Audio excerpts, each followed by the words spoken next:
राजस्थान विधानसभा के नेता प्रतिपक्ष टीकाराम जूली अजमेर पहुंचे, जहां अजमेर के बस स्टैंड स्थित अंबेडकर सर्किल पर डॉक्टर भीमराव अंबेडकर की प्रतिमा पर टीकाराम जूली समेत समस्त कांग्रेसी नेताओं व जनप्रतिनिधियों के साथ अधिवक्ताओं द्वारा माल्यार्पण किया गया।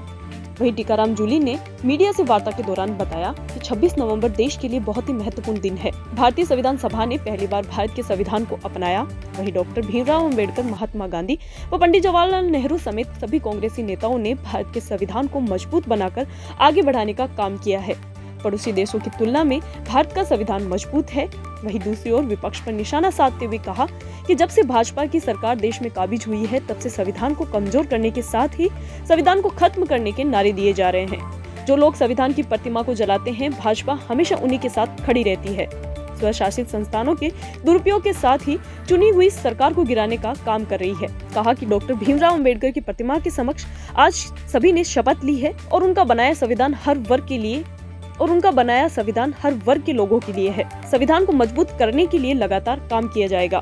महाराष्ट्र के चुनाव के नतीजों पर प्रतिक्रिया देते हुए कहा कि जो नतीजे आए हैं महाराष्ट्र के, वो चौंकाने वाले हैं। महाराष्ट्र के चुनाव के नतीजे के साथ ही हरियाणा के चुनाव के नतीजे की तह तक जाएंगे। चुनाव आयोग को शिकायतें दर्ज करवा दी गई है।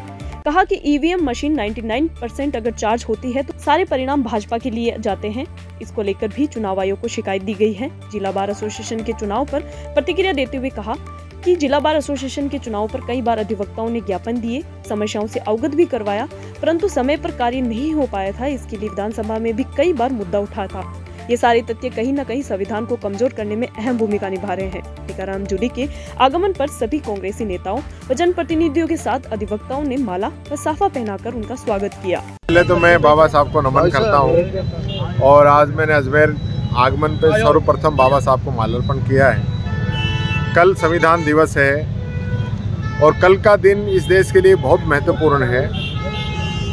हमारा संविधान इस पूरी दुनिया के अंदर सबसे मजबूत है और मैं ये बात कहना चाहूँगा, जिस संविधान की सोच बाबा साहब अम्बेडकर, पंडित जवाहरलाल नेहरू, महात्मा गांधी जी की थी और उस सोच के साथ ये संविधान देश के अंदर लागू हुआ और इस संविधान को मजबूत करके आगे बढ़ाने का काम कांग्रेस पार्टी के द्वारा किया गया।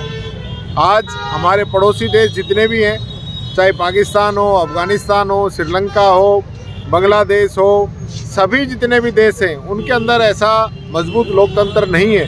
सब जगह लोकतंत्र को कमज़ोर किया गया, लेकिन यहाँ कांग्रेस के द्वारा लोकतंत्र को मजबूत करने का काम किया गया, संविधान को मजबूत करने का काम किया गया। लेकिन पिछले समय से जब से भारतीय जनता पार्टी की सरकार दिल्ली के अंदर आई है, लगातार संविधान को कमज़ोर किया जा रहा है, संविधान को ख़त्म करने के नारे दिए जा रहे हैं। जो लोग संविधान की प्रतियों को जलाते हैं उनके साथ बीजेपी खड़ी होती है। और देखिए, जो नतीजे आए हैं प्रत्याशित हैं, ऐसे हमारी सोच नहीं थी, न कहीं भी ऐसा कहीं रुझान था, न पब्लिक में ऐसी बात थी। दूसरा झटका हमको लगा है। इसी प्रकार से हरियाणा के अंदर भी बच्चा कह रहा था, मीडिया कह रहा था, सर्वे कह रहा था, लेकिन परिणाम हमारे अनुरूप नहीं आ पाए।